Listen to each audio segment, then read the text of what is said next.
Namaste, sir. Namaste. I'm Akriti Mishra. Sir, my question is regarding the tussle between the Parliament and the Judiciary. Yes. Almost all the amendments that we have seen throughout the years, they are generally a response to some judgment which the Judiciary has given, and to nullify the base of the reason, they bring an amendment in the Constitution. So, and vice versa, I'm sorry, I don't precisely remember the number of the article, but there was some article that specifically barred the jurisdiction of Supreme Court. It barred the people from approaching Supreme Court regarding some issue. Okay. And the constitutionality of that amendment was challenged. And interestingly, if Supreme Court had observed that article, that amendment, it could not have taken up the case for consideration. But interestingly, it did, and it struck down that particular article and on the basis of unconstitutionality. Okay. So, in light of this, where does the doctrine of checks and balances and where does it render the doctrine of checks and balances and the purpose for which the provision of amendment was inserted, that with time the society changes and there will be need for an amendment, but it has remained only as response to some judicial judgments. So I don't think statistically it's true that legislative amendments have been largely a reactionary response to what the judiciary has said. I don't think that's been the case. Or other constitutional amendments. There could be some legislative amendments. So for instance, the Shah Bano judgment being reversed through an amendment under the Rajiv Gandhi government. There could be some of those examples. See, on the doctrine of separation of powers and the theory of checks and balances, some people, in fact I think most people try and look for some kind of a resolution of the issue. Ki kahin to ye khatam hogi ye baat. It won't happen. Because the power tussle is a constant between institutions.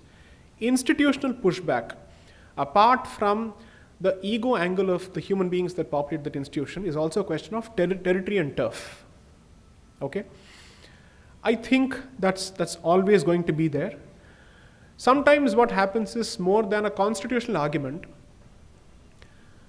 although imprecise and not exactly scientific, public barometer is useful.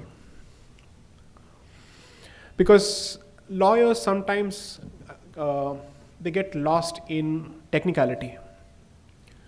And when you get lost in technicality, the sharpest of points usually emerge through the application of common sense and not technicality. And that is where public discussion sometimes helps. So let's take some of these contentious issues wherever we have said that why is the court ruling on some of these aspects? It must be left to the parliament, right? Some people made the argument through judgments, saying, look at it, this is what you have said in the previous judgment. They cited precedent to basically ask the institution to respect its own past rulings. But the alternative strategy that has worked, and this is partially a response to your question, is draw the big picture consequence of a particular position and say, should you choose to open this door for this issue, you've opened the floodgates actually for several other issues.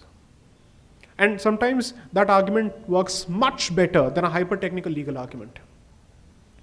Which is to say, you say that this is an important issue, concerns a very important human right, and therefore I will open this door for this purpose. What stops a future person or a future bench from doing the very same thing with respect to those issues that they think are important? Who decides what is important? And if that were to happen on a repeated basis, what exactly remains of the sanctity of an elected legislature and its prerogative to give effect to public will or electoral will? Those are questions which I think there will never be a closed-ended answer to this. Which is why I have deemed it fit to answer some of these questions more from an issue-to-issue perspective. So for instance, on the decriminalization of homosexuality under 377, do I agree with the intervention of the judiciary? Yes. On the question of legalizing same-sex marriages, my position is clear. Sorry, I don't think you should get into the picture. On the question of, let's say, triple talaq, should the judiciary have actually gotten into the picture? counterintuitive, contrary to popular perception, I'm actually not sure of it. Because is a secular judiciary which has no religious training good to understand scripture?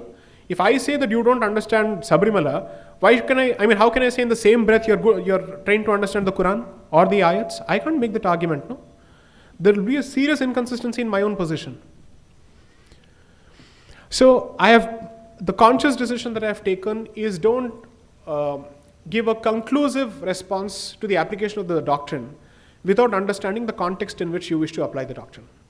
It will be contextual, it will be issue based.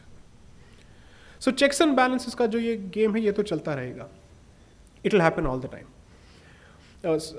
If you were to go by perhaps the Marxist reading of Bharatiya history or Sanatana Dharm's history, they'll actually say that the fight between Parashurama and Kshatriyas is the fight between the tyranny of the muscle and the response of the one who is trained in the Veda.